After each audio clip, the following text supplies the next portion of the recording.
আগে আওয়ামী লীগ হামলা করত, এখন বিএনপি হামলা করা শুরু করে দিয়েছে।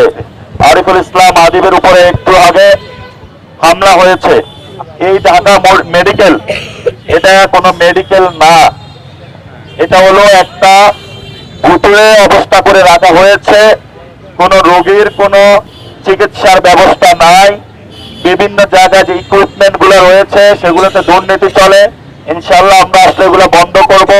আমরা ঢাকা মেডিকেলকে আধুনিকায়ন করব এবং আপনারা জানেন উত্তরা ঢাকা 18 আসনের সংসদ সদস্য পদপ্রার্থী জাতীয় নাগরিক পার্টির আরিফুল ইসলাম আদিবের উপরে একটু আগে হামলা হয়েছে।